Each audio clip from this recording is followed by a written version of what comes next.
Forgery की है। अगर अब मैं दिखा सकूं आपको, ये उमर डार का और ये साहब का इंतकाल में आपको, अगर ये पीछे आगे वाले में इंतकाल किए, इंतकाल में मुश्तरी यहाँ पे एंड होता है, उसके बाद रेवेन्यू ऑफिसर का यहाँ पे ऑर्डर होता है कि इंतकाल पास हुआ।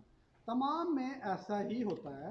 ये आप एक देख लें, और भी मैं दो तीन लेके आया, ये देखें यहाँ पे एंड हुआ, फिर ऑर्डर आया।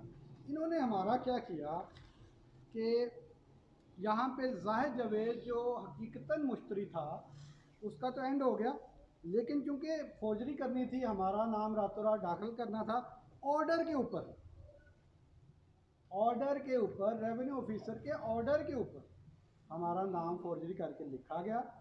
और फिर यहाँ पे इनिशियल उसके साइन हो गए कि मंजूर शुद। बाद में फिर आखिरी लाइन में जाके हमारा नाम एक दफ़ा फिर नई पेंसिल से शामिल किया।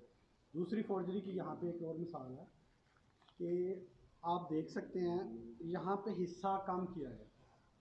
पहले 40/214 था जाहिद जवेद का हिस्सा, उसको 40/20 किया, ठीक है। लेकिन बात फिर मैं दोहराऊंगा कि वही है कि नकल के लिए भी अकल की ज़रूरत है। यहाँ कर दिया, जब जाहिद का इंतकाल पास कर रहा है यहाँ पे 40 ही रह गए उनसे, यहाँ पे नहीं कर सका। और इंतकाल की बैक साइड पे जो हमें दिया गया इंतकाल टेस्टेड कॉपी मेरे पास, बैक साइड पे यहाँ पे ना रिहाना, ना उमर डार, रिहाना इम्तियाज़ का कोई सिग्नेचर, कोई अंगूठा, कोई तस्वीर नहीं है। रेवेन्यू रिकॉर्ड है ये मेरे पास, अटेस्टेड कॉपी, ठीक है। कोई तस्वीर, कोई अंगूठा, कोई शनाख्ती कार्ड नंबर, कोई इनके सिग्नेचर, कोई भी नहीं। ये सारा फ्रॉड किया है।